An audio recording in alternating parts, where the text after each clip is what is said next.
a partir de este momento comienza la parte editorial de Platica con Ángel. El nombre es ¿Cómo hablar y qué decir de la tragedia de Ciudad Juárez? Yo no sé a qué le tienen más temor o pánico nuestros políticos de Morena, y digo nuestros porque a querer y no, los 7 partidos son nuestros, los financiamos con impuestos. Y ellos forman parte, en este caso los políticos de Morena, de la Cámara de Diputados, la Cámara de Senadores, de una muy buena cantidad de congresos locales, son nuestros legisladores. No sé a qué le temen más, si a las tragedias o a las palabras que hablan de esas tragedias. Hoy en el Senado de la República se vivió un espectáculo lamentable. Lamentable es lo menos que puedo decir. Primeramente, la senadora Lili Téllez, con su estilo rijoso de frente, a veces muy duro, al cual nos tiene acostumbrados, se enfrascó en un pleito verbal, por supuesto, con el presidente de la mesa directiva, el senador Alejandro Armenta. El senador Alejandro Armenta fue una persona muy cercana y diría yo casi operador político de Monreal, tapete de Monreal, aspirante a la gubernatura que le ganó Barbosa, y como vio que por el lado de Monreal no podía llegar a esa posición, chaquetea y se convierte en un lacayo de Morena. Y todo su desempeño en la mesa directiva como presidente se ha dedicado a cubrirle las espaldas, cosa que es imposible. Son tantas las fallas, la incapacidad, los desaseos de Morena en lo político, que nadie le puede cubrir las espaldas. Sin embargo, el senador Armenta, como dirían, hace su luchita. Y cuando la Lili estaba en lo más duro de su intervención, entra en escena el presidente de la mesa, el senador Armenta, y se enfrasca en una discusión ahí, donde al final, después de unos 2-3 minutos quizá, solamente le quedó decir: solo le pido, senadora, que se serene o alguna cosa así. Entonces ya la Lili siguió con su intervención. Posteriormente,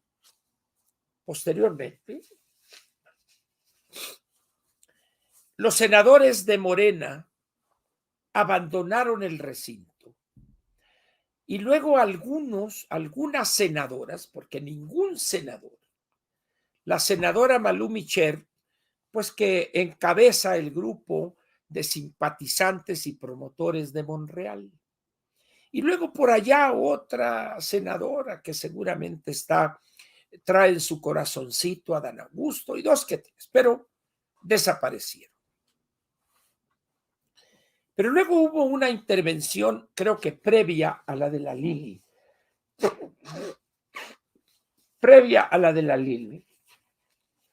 del senador integrante del Grupo Plural, el senador Emilio Álvarez y Casas, senador independiente o senador sin partido, y luego se integró a este grupo de 5 o 6 senadores, el Grupo Plural. Y también el senador Armenta quiso defender lo indefendible y pues no sé si le quitaron el sonido, etcétera, pero, perdón por esta cosa tan grotesca, pero es la receta que me ha sido muy efectiva de Ángeles, que me debo poner un poco de vaselina en las fosas nasales para reducir los estornudos. No los destornudos, eso solamente le dan al Checo Pérez. Al Checo Pérez, él destornuda. Yo nomás estornudo. Cuando sea yo piloto de la Fórmula 1 como él, pues entonces quizá también destornude. Seguramente se requiere motor muy poderoso para destornudar. Muy bien. La sesión en Cámara de Senadores, pues rebasó quizá todo lo que habíamos visto de la anterior legislatura y de esta. Luego vino una intervención mesurada, dura pero mesurada, del senador que debo decir no es de mi, no soy su fan, para ponerlo de alguna manera, de David Cepeda. Una intervención sobria, dura, pero al punto. Ese es el legislador que a mí me habría gustado ver siempre. Esa actuación del senador Cepeda, sino agarró pa'l monte con aquello de la revocación de mandato y perdió el rumbo desde mi punto de vista. Por supuesto que el punto de él, pues es lo contrario, ¿verdad? Pero bueno, ahí serán las apreciaciones. Pero ahí quedó algo que es imposible ocultar. ¿Cómo borrar la realidad? Es imposible. Es una pregunta sin sentido. Y aquel que busque borrar la realidad va a perder el tiempo. Lo que pasó en Ciudad Juárez es una tragedia anunciada. Más temprano que tarde iba a suceder algo así. El Instituto Nacional de Migración está en manos de uno de los funcionarios corruptos como abundan en Morena. El señor Francisco Garduño estuvo al frente de los reclusorios de la Ciudad de México. Una oficina que es peleada por no pocos por la cantidad de efectivo que maneja. Las cárceles hoy en México, hasta la más modesta cárcel o reclusorio en el país, es una mina de producir efectivo. Y no me digan que eso no es cierto, porque las condiciones que yo vi y viví en Lecumberri no solo se mantienen, sino que son peor en materia económica que en los reclusorios de la Ciudad de México. También en otras partes en todo el país, pero específicamente aquí. El señor Garduño era el director de esa oficina o de esa área del gobierno del Distrito Federal. Muy bien. El anterior director del Instituto Nacional de Migración, el señor Tonatiuh Vega, creo que es su nombre completo, si estoy equivocado, le ofrezco una disculpa, renunció, no recuerdo las razones, pero debe haber sido por alguna situación relacionada con lo que se vive en los penales en la Ciudad de México, meter droga, prostitución, celulares, etcétera, etcétera, privilegios mil, lo que sea, y todo se cobra. Y traen a Garduño a otra de las oficinas o a una de las oficinas, quizá junto con la Profeco, de las más corrompidas en la estructura del gobierno federal. El Instituto Nacional de Migración es también una máquina de producir efectivo. Desde los permisos para que entren ciudadanos de la República Popular China a nuestro país, que hoy debe de andar, si no estoy equivocado, alrededor quizá de los 50, 60 mil dólares por persona. Es una feria mercantil el Instituto Nacional de Migración. hasta las mordidas ahí, el dinero chiquito, pero que son muchos los migrantes, y también la colusión con el crimen organizado. Y ahí mandaron a Francisco Garduño, su mero elemento. Es un hombre de presencia desagradable. Es un hombre que se le nota su mediocridad, su perversidad. Sobre todo, valdría la pena que Sarita Dulce, que trabaja con Alarraqui ahí en Atypical TV, que es especialista ella en las cuestiones de el lenguaje no verbal, aspecto, etcétera, que hiciera un buen diagnóstico de Francisco Garduño. Y también está una persona a la que admiro y respeto por su profesionalismo, Bárbara Tijerina, que también ella es especialista, es así, seria, profesional, estudiada, dirían en mi pueblo, en materia de esos lenguajes no verbales, para que también hiciera un diagnóstico de las cualidades que le brotan a este personaje protervo. Protervo quiere decir perverso, para aquellos que no conocen la palabra. Y empezó él ahí.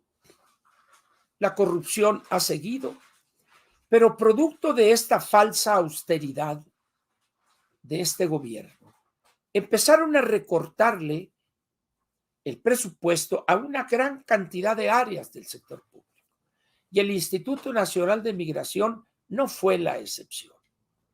Y se agrava la situación por esta cuestión de la entrada de los migrantes a México para llegar a los Estados Unidos o a la frontera y solicitar asilo. El presidente, recuerdo yo en sus primeras decisiones, prometió en boca, si no me equivoco, de la que era el florero de Bucareli. Les vamos a dar trabajo, les vamos a dar educación, les vamos a dar servicio médico. Pues lo único que hizo fue alborotar la vitachera y ahí viene el torrente, miles y miles y miles, hasta que Estados Unidos dijo, oiga, párenle. Y entonces entró una política entreguista, una política casi como la del avestruz, que mete la cabeza en la arena, pero deja expuesto el trasero. Y México, primero con Trump, recuerdan ustedes la frase escrita que decía, la frase, creo que en un libro está, no recuerdo si de Trump o de alguien más, nunca había alguien que se doblara tan fácilmente refiriéndose a López Obrador, en materia migratoria. Y Ebrard, igualito. Ante el débil en México se ven poderosos, pero van ante el poderoso de a de veras y claudican, se ven serviles, tapete vil. Muy bien. Y empezaron a ceder y a ceder y a ceder, al grado tal que hoy hemos aceptado como país y gobierno recibir a 30,000 migrantes mensuales para que aquí en México esperen a que su solicitud de asilo sea aceptada. Muy bien.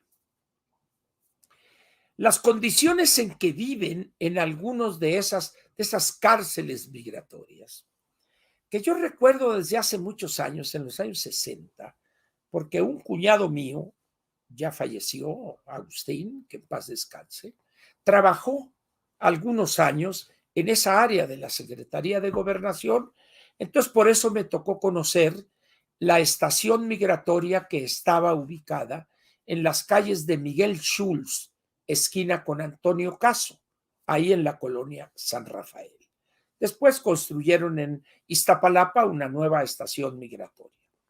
Y el eufemismo que se utilizaba y se usa para no decir que es una cárcel, es que es una estación migratoria, donde supuestamente las personas han cometido una falta de tipo administrativo, pongámoslo así, y estará ahí un tiempo hasta que es deportado y regresa o lo envían a su país de origen. Pero resulta que con el agravamiento del flujo migratorio hacia los Estados Unidos, esas estaciones migratorias se convirtieron en cárceles de facto, en prisiones de facto. Rejas, candados, aislamiento, guardias, etcétera, etcétera. Pero al aumentar el número de residentes, vamos ahí, o detenidos, y carecer de recursos que se le han ido recortando al Instituto Nacional de Migración, pues eso agrava las condiciones, hacinamiento, cuestiones de corrupción a los familiares, abusos sexuales a las mujeres que son detenidas y llevadas ahí, y o sea, abusos mil. Sin embargo, la búsqueda de un mejor futuro hace que miles y miles enfrenten esos peligros. Aparte de que podrían ser entregados al crimen organizado. Recuerdan ustedes la matanza aquella de 50 y tantos o 70 y tantos allá en San Fernando, Tamaulipas, ¿no? Y en esas condiciones, a raíz de las deportaciones y que se quedan en la frontera, en este caso Ciudad Juárez, para esperar la ansiada cita para exponer su caso y esperar que se les apruebe su asilo.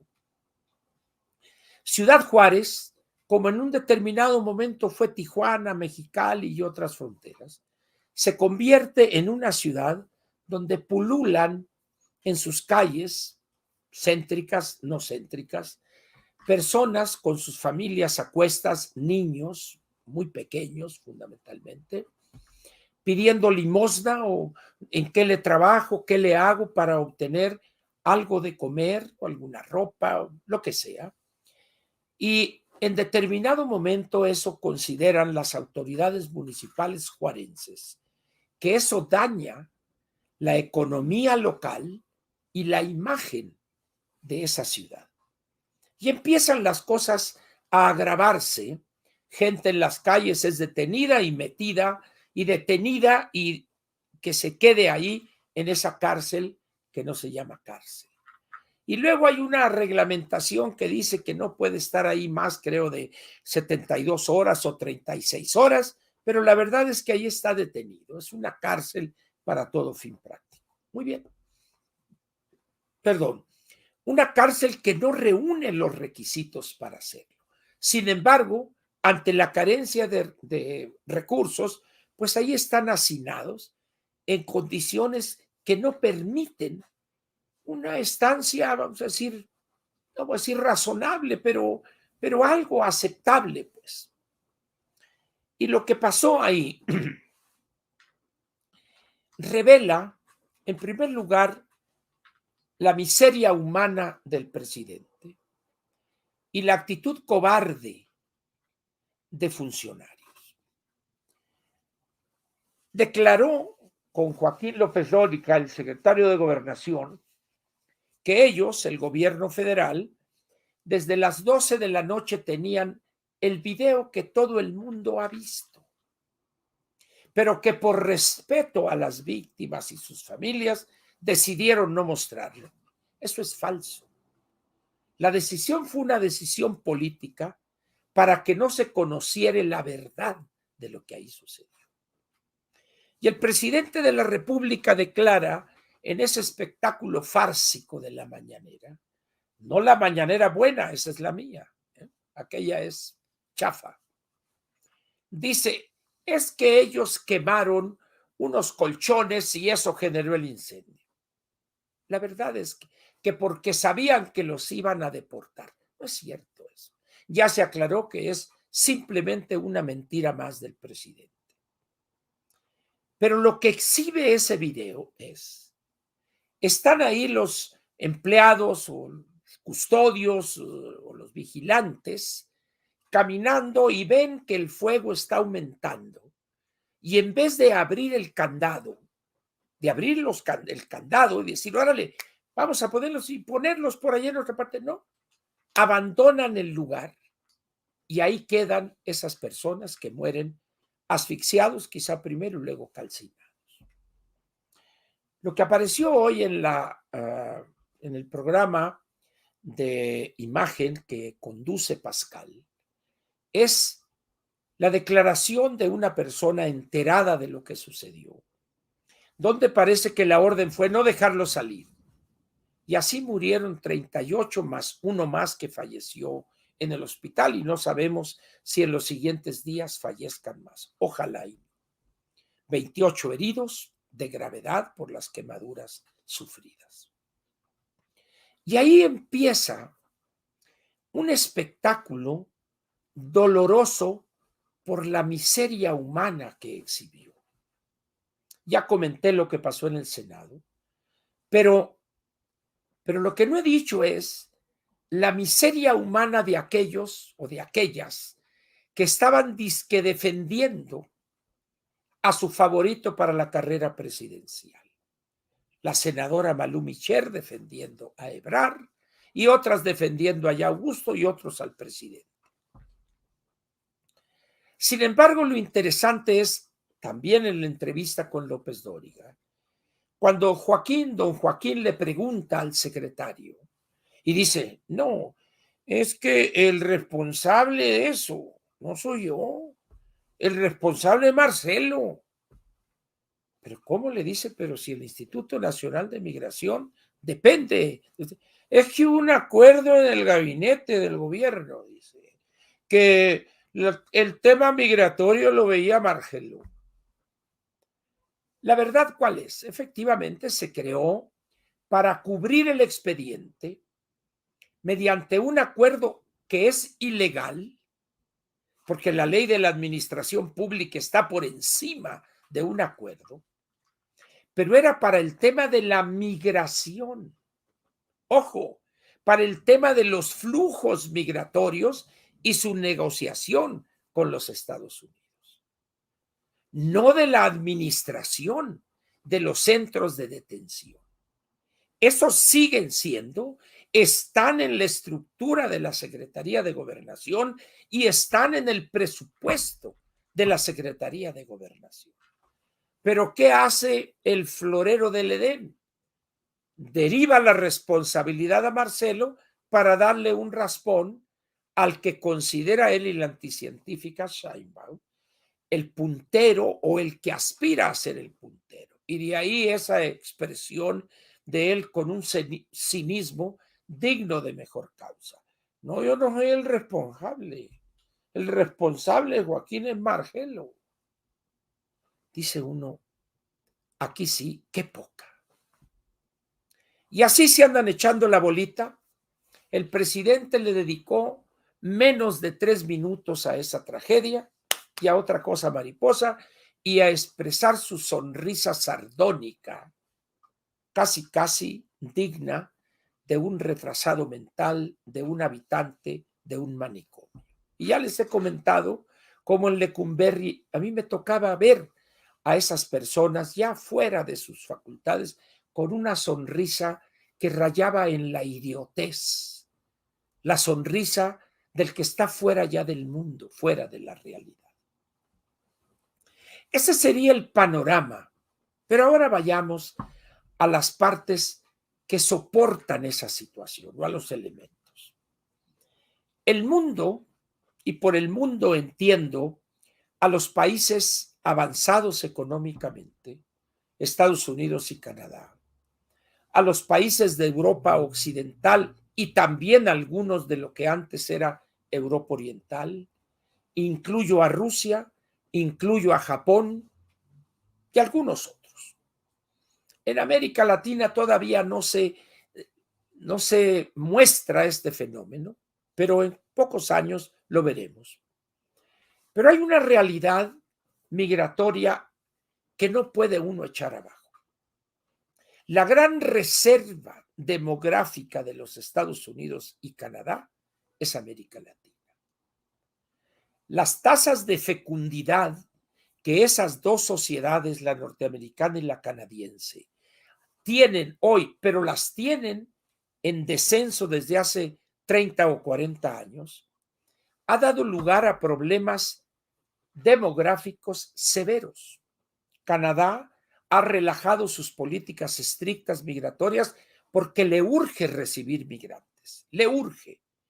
En Estados Unidos es igual, sin embargo, la actitud xenofóbica en los Estados Unidos está profundamente arraigada desde el siglo XIX y también la actitud racista de grupos amplios en la sociedad norteamericana. Y aquí hay un choque en los Estados Unidos. Por un lado, las empresas y los empresarios que no pueden sobrevivir si no es la migración hoy ilegal. Pero va a llegar el momento en que van a tener que abrirse los Estados Unidos. Y eso va a generar una serie de problemas, primero de adaptación de quienes van a llegar y se van a quedar. Y el otro es la adaptación de los WASP, White Anglo-Saxon Protestants, o sea, los típicos norteamericanos, a aceptar a aquellas personas de piel morena, para ponerlo de esta manera. Ese es un gran problema, ese es el sustrato, vamos a decir, de esta aberración migratoria que estamos viendo.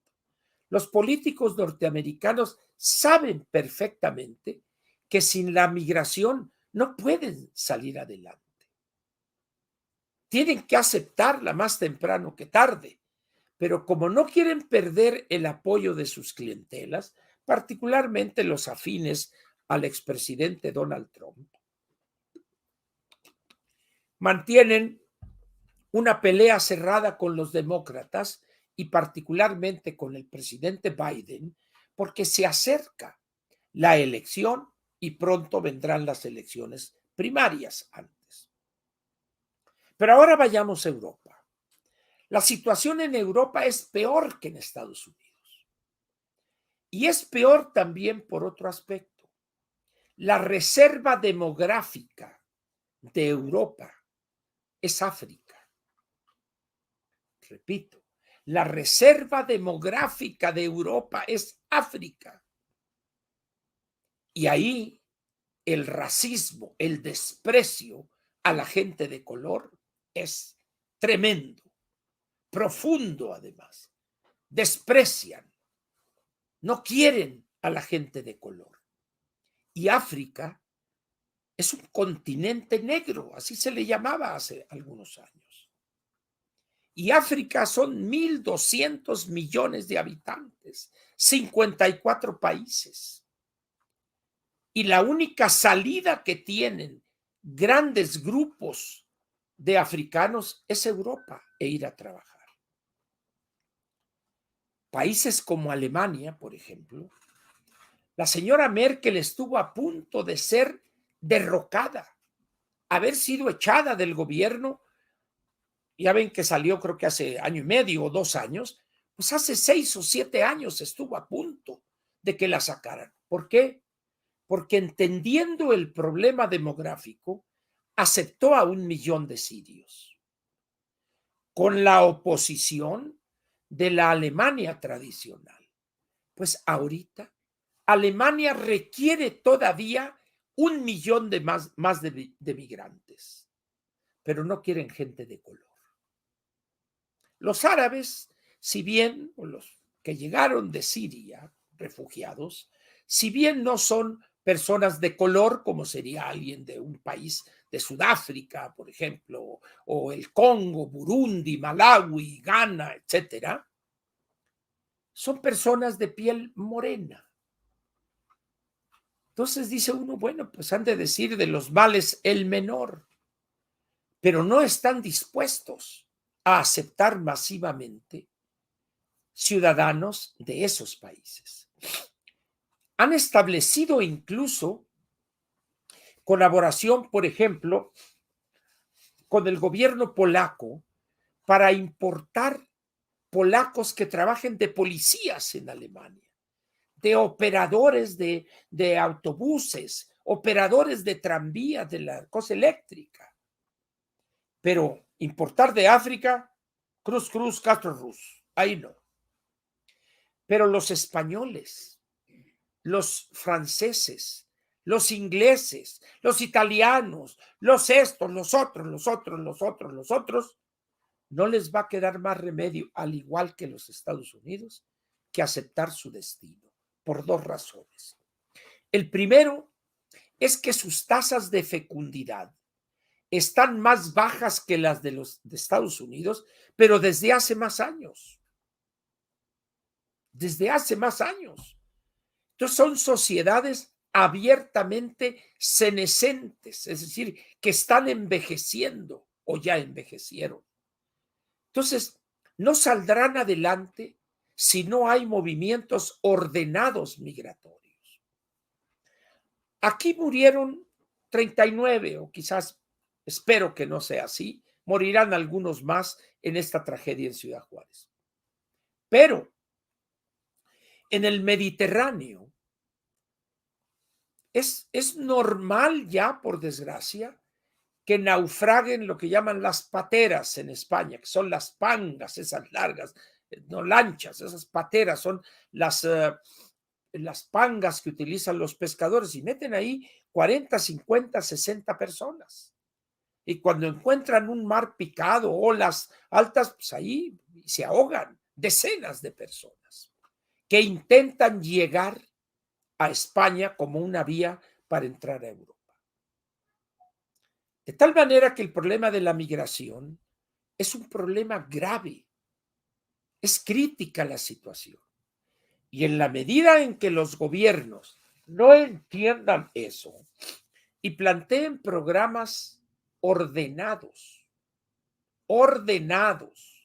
y haya cooperación interpaíses, el problema se va a agravar y va a dar lugar a tragedias mucho más graves como esta de Ciudad Juárez. ¿Y cuál sería la responsabilidad de este gobierno? No plantearse con dignidad y firmeza frente a los Estados Unidos y decirles, a ver, yo voy a recibir esto, pero a cambio ¿qué? Necesito recursos para esto. Pero como este gobierno, con su conducta de complicidad, de impunidad otorgada de facto a los delincuentes que se dedican al narcotráfico, no puede adoptar esa posición. En esas condiciones, pues, el problema, lejos de reducirse, se va a agravar.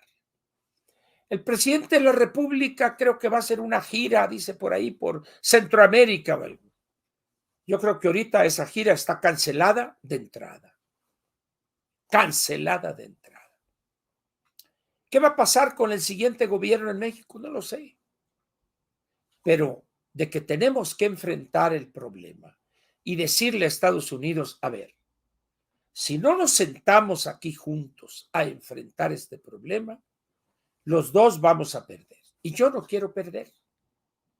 Tú necesitas gente, mexicanos, pues se van 300, 400 mil al año, pero tú necesitas al año 2 o 3 millones de personas. Estados Unidos es un país de 340, 350 millones de personas y requiere por su crecimiento hoy niveles altísimos de crecimiento, un desempleo de el 3.2, 3.3%. No hay gente para trabajar. Entonces tienes que cambiar tu política. Que los políticos no quieren, pues a ver cómo le hacen. Que ellos resuelvan su problema.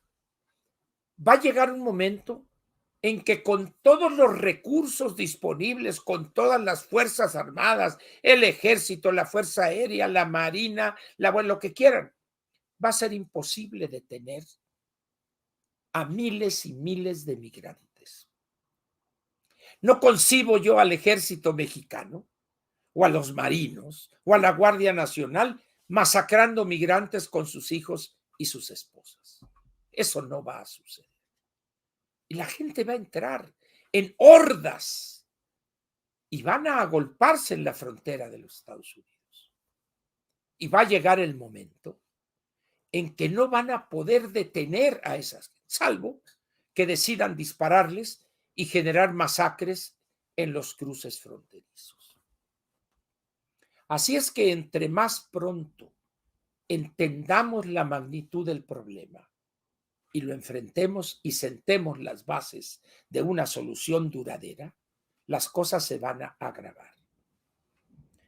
Pero ¿qué tenemos de parte nuestra una actitud de ceguera total.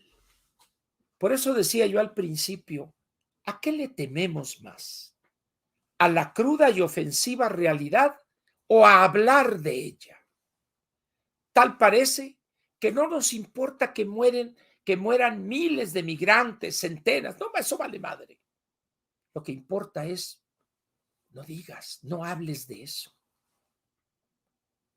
Es decir, hemos llegado a un nivel de miseria humana, de ruindad, que lo que nos interesa es que no se hable de eso. ¿Por qué? Porque si no se habla de eso, el problema no existe.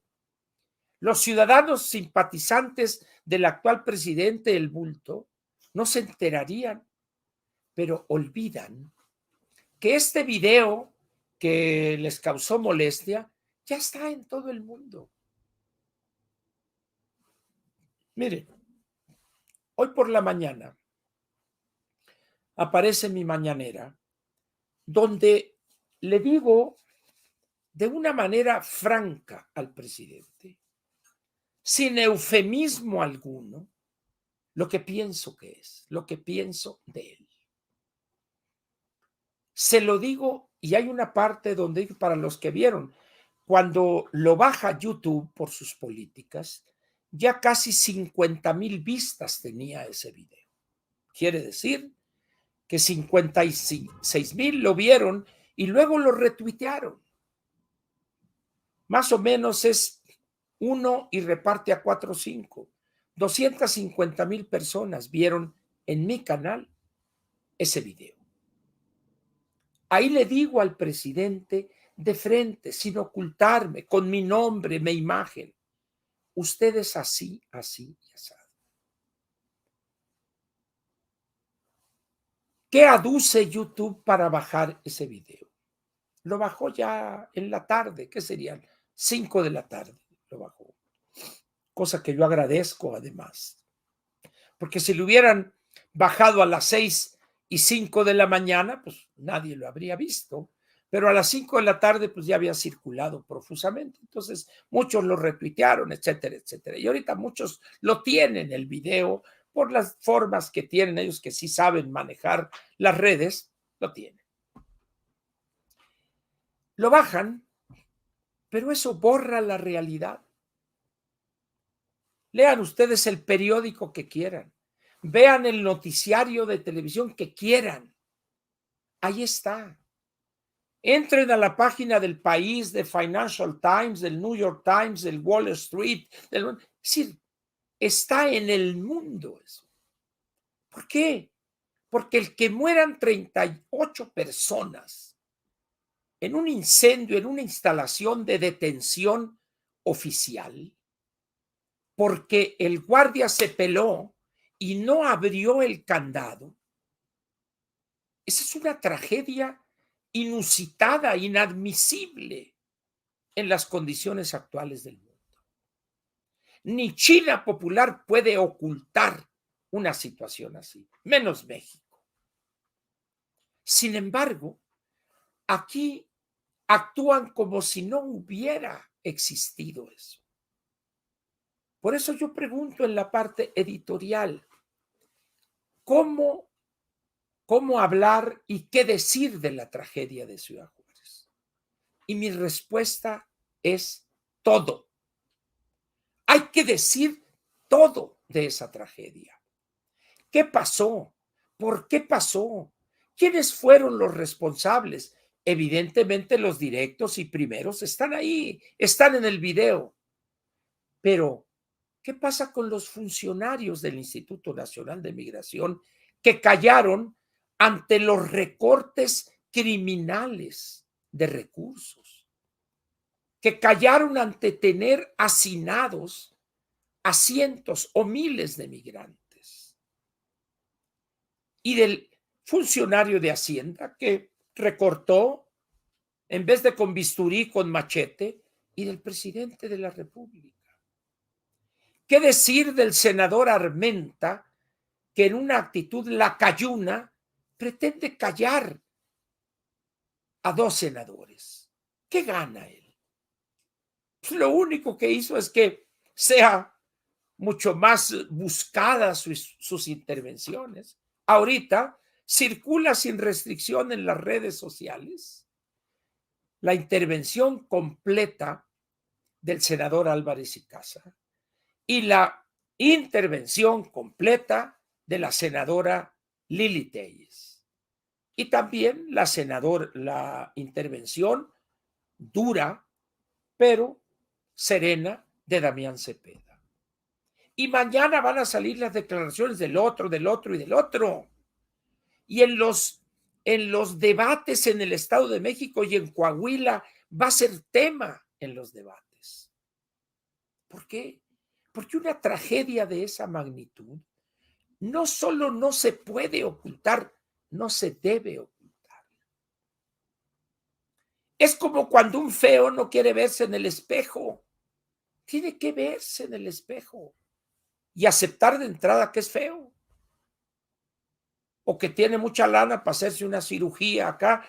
Cristiano Ronaldo, si usted ve sus fotos de cuando empezaba, pues tenía todos los dientes chuecos y era feo. Bueno, ahorita véalo usted un galanazo, pero pregunte cuántos miles y miles de euros le costó esa carroceada.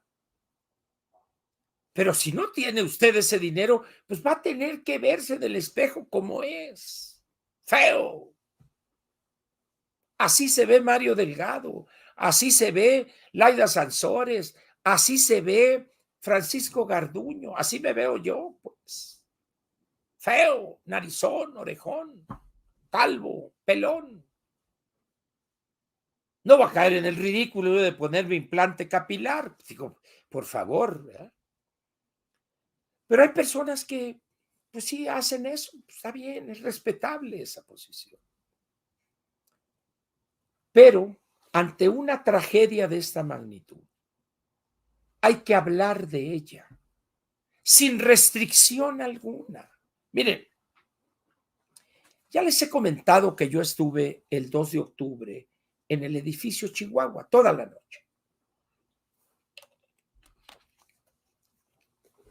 Hay ahí unos videos que grabé en el 2013, creo que fue, cuando cumplí el 2 de octubre, cumplió 45 años, 5 o 6 partes, me acuerdo, como un regalo para mis 3 hijos, 2 de mi primer matrimonio y Elena de Aurora y mío, o sea, segundo matrimonio, y para mi nieto. Y ahí cuento yo desde el principio cómo, y cuento cómo salí de Tlatelolco ese día. Ahí hay, en una parte de este conjunto de la Plaza de las Tres Culturas, está ahí una estela donde están los nombres de los 39 asesinados ese día. ¿Qué va a pasar en Ciudad Juárez? ¿Tendremos mañana o pasado también una estela con los nombres de los 39, 40 o 45, los que sean, para honrar su memoria? Ojalá y se plantee como proyecto para cuando menos no olvidar cada 28 de marzo esa tragedia. Pero hay que hablar de ella. No hay que intentar ocultarla porque es imposible. Si fuera una persona, la verdad sale a flote más temprano que tarde. Pero 39, imposible ocultarlo, pues. Respeto la posición de YouTube, no la cuestiono en lo más mínimo. Son sus políticas y tienen todo el derecho de aplicarlas. Ahí ni pío digo. Pero en la vida política mexicana es otra cosa. En el Senado de la República y en Cámara de Diputados y en los congresos locales es otra cosa. La Constitución protege, ese es el elemento principal del fuero de un legislador, que no puede ser reconvenido por sus opiniones en el ejercicio de su encargo legislativo. Un senador, un diputado local o federal puede pararse ahí y decir lo que guste y nadie puede reconvenirlo por esas opiniones.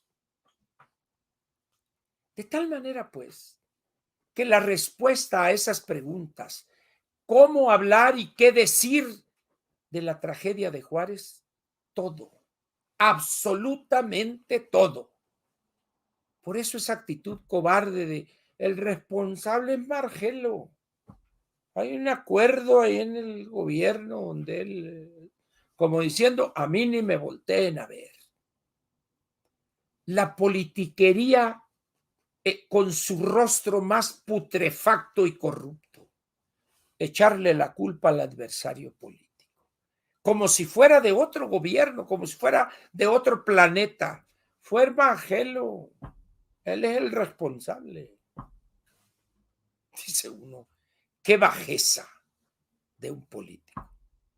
Así quiere ser presidente de la República Adán Augusto López. ¿Habrá un ciudadano que esté dispuesto a darle su voto a un individuo que con esa cobardía actúa? Esas son preguntas que debemos hacerlas y debemos darles respuesta. Damián planteó, perdón, dije David, antes es Damián Cepeda, planteó una serie de puntos donde dice, señores, olvidémonos de PRI, PAN, PRD, Morena, PT. No, les digo, estoy hablando como ser humano, al margen de mi filiación partidaria, al margen de eso, debemos hacer justicia. Y para eso debemos decir la verdad. Hacer una investigación con observadores independientes. Que venga la ONU y designe a 2 o 3 especialistas en ese tema para que se sepa lo que pasó. ¿Con qué objeto? No de eliminar de la carrera por la candidatura a Ebrard o al florero del Edén, no, sino para evitar que se repitan estas tragedias. Murieron seres humanos. ¿Cómo es posible que están ahí viendo la lumbre y estos, en vez de buscar algo para abrirles las puertas, para sacarlos, huyen despavoridos? Hay que saber qué pasó. ¿No tenían las llaves ahí a la mano? ¿No tenían alguna cosa para romper ese candado? ¿Qué pasó? ¿Qué instrucciones les dieron? Y si les dijeron, ustedes no abran, ¿quién les dio esa instrucción? ¿Por qué razón? Todo eso debe saberse, aunque se dañe la reputación de quien sea. Eso es lo menos que podemos hacer por esas personas inocentes que fallecieron o que fueron cruelmente asesinadas, porque eso fue un asesinato múltiple lo que sucedió en Juárez. Ahora bien, entre los diputados y senadores, no solo los de la oposición, sino los afines a Morena, que estamos hablando aquí 200 en diputados y acá son 60, pónganle 250, 260 legisladores de Morena. ¿Cómo es posible que no haya uno solo, que haya subido a la tribuna en el Senado o a la tribuna en Cámara de Diputados o convocado a una conferencia de prensa si no hubo sesión en diputados, a decir, condeno eso que pasó ahí? Me solidarizo con las familias de los que fallecieron y exijo que se investigue qué pasó. Es mi partido, pero se debe mi partido al pueblo, a la sociedad mexicana. Uno solo no tuvo la decencia política de decir eso. Prefirieron salirse del pleno cobardemente que exigir que se supiera la verdad. Y yo les aseguro que muchos de ellos van a misa los domingos. Algunos de ellos incluso comulgan, se confiesan ante el sacerdote y comulgan. Son católicos practicantes y callan ante una tragedia como esta. ¿Qué se ha operado en esas personas que antes de ser legisladores de Morena tenían rasgos de humanidad, de decencia, de congruencia mínima en lo moral ante un crimen de esta naturaleza? ¿Qué pasó en ellos? ¿Qué poder transformador para mal tiene Morena y López Obrador? ¿Cómo a personas respetables, católicos practicantes, padres amantísimos, familias que tienen valores religiosos y morales y todo eso, estén encabezados ahora por una persona que es cómplice de un crimen de esa naturaleza? ¿Qué se operó en esas personas? ¿Corrupción simplemente? ¿Cobardía y oportunismo? No, es algo mucho más profundo. Es la miseria humana que los destruye por dentro. Esas personas no volverán a ser iguales. Se han convertido, merced a esa conducta cómplice, en una miseria humana, en una ruindad total. Esa gente no podrá ir al templo a orar e hincarse y persignarse. Sería una hipocresía imperdonable.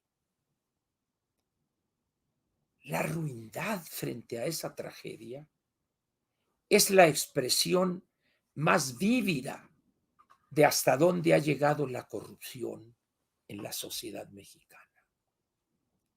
Porque no son solo los de Morena.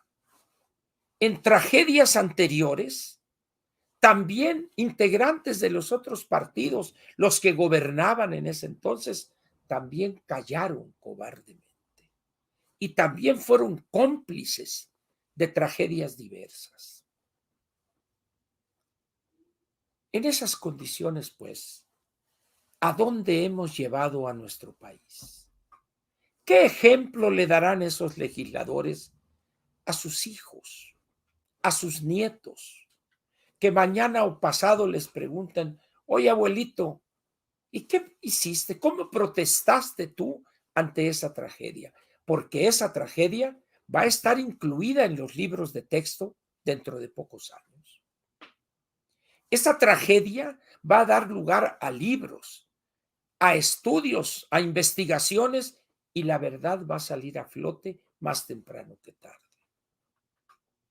¿Qué van a decir esos legisladores que hoy defienden ciegamente a uno u otro corcholato?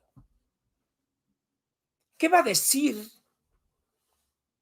la anticientífica Sheinbaum, que durante el 68 su señora madre era activa participante en contra de la represión del gobierno de Díaz Ordaz? ¿Qué va a decir la anticientífica? Sabemos lo que va a decir. Fueron los colchones, va a decir. Fueron ellos los que quemaron ahí y por eso ahí se quedaron. ¿Por qué? Porque la seducción que ya los ha poseído a esos tres y también a Monreal les impide atreverse a condenar lo que es a todas luces condenable.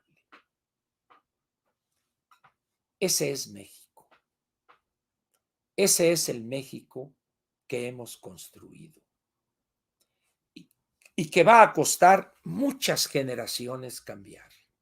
Muchas. Ya no lo veré yo, simplemente por razones de edad.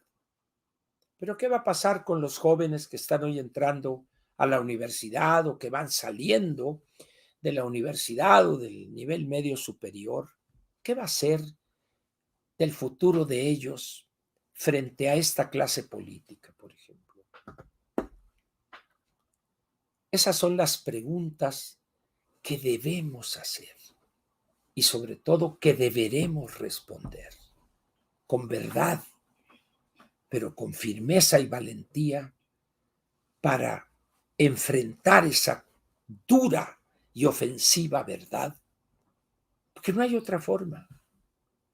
Así como esos que van a misa y confiesan previamente sus pecados ante un sacerdote, hoy están obligados a reconocer esos errores ante los ciudadanos.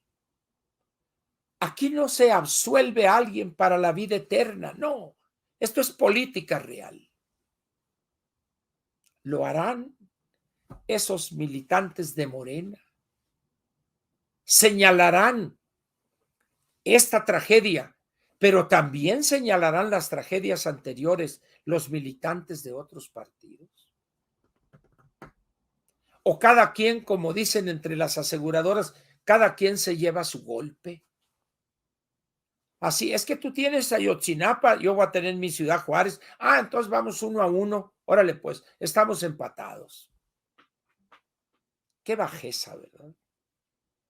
Cuánta miseria humana se ve en la gobernación. Y alguien me diría, que platicaba yo con él hoy en la mañana de esto, en todas las sociedades del mundo. Quizá más duro, más frecuentemente en los políticos por la cuestión del poder. Pero esto se ve en todas las sociedades. Vayan ustedes a Europa, vayan ustedes a España y ya pregúntenle ustedes qué piensan de los que en las lanchas, esas en las pateras, quieren llegar a España para de ahí irse a Italia, a Francia, etcétera, para que vean las expresiones de esos españoles. Bueno, pues es que nosotros, pues digo, no queremos porque el paro está duro y no podemos y que resuelvan sus problemas ahí en sus países, joder. Pero no decían lo más mínimo esas potencias cuando colonizaron todo África. Ahí callaban y extraían riquezas mil, explotaban algunas veces en calidad de esclavos, otros en condiciones infrahumanas, con salarios miserables.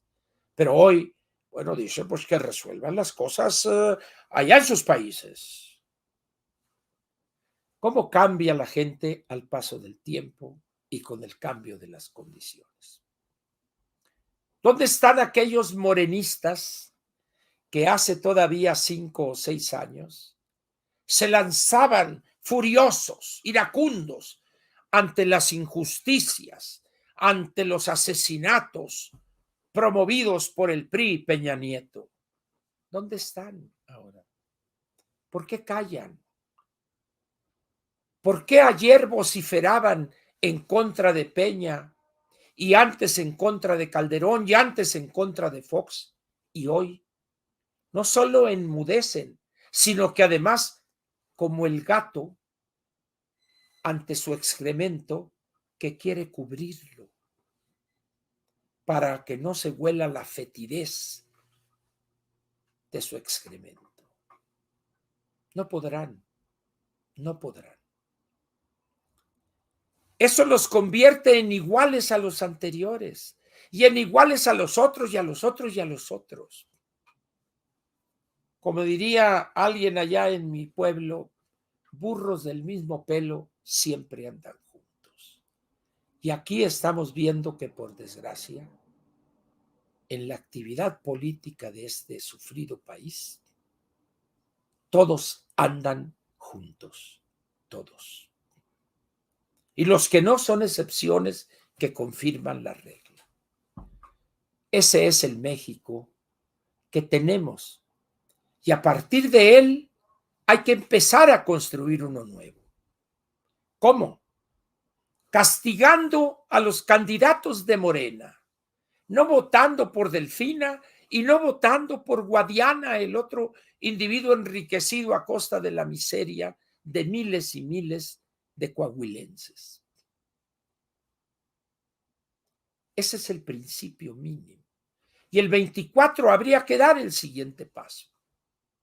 Solo así podremos sentar las bases de un nuevo país y luego tomar decisiones impopulares y dolorosas, vernos al espejo de lo que somos, de lo que hemos hecho de este país. Aquí termina la parte editorial de Platica con Ángel, correspondiente al miércoles 29 de marzo del año 2023. El día 2 de la tragedia de Ciudad Juárez. Esperemos que no se olvide. Así como cada 2 de octubre marchan, 2 de octubre no se olvida. Yo esperaría que el 28 de marzo marchen miles de mexicanos, miles de migrantes ya aceptados en México y que griten con toda la fuerza, con toda la injundia y la ira acumulada, 28 de marzo no se olvida. Unos piloncitos. Ya le subimos la liga que tenemos en privado y pueden ver en privado podemos ya lo decir. Pusimos aquí en el en vivo, la liga. A ver, ¿cómo ya le? Pusimos la liga. Ya pusieron, aquí en este ya está. La liga. ¿Le puedo anunciar eso? Sí, bien. Eso te estoy diciendo. Bueno.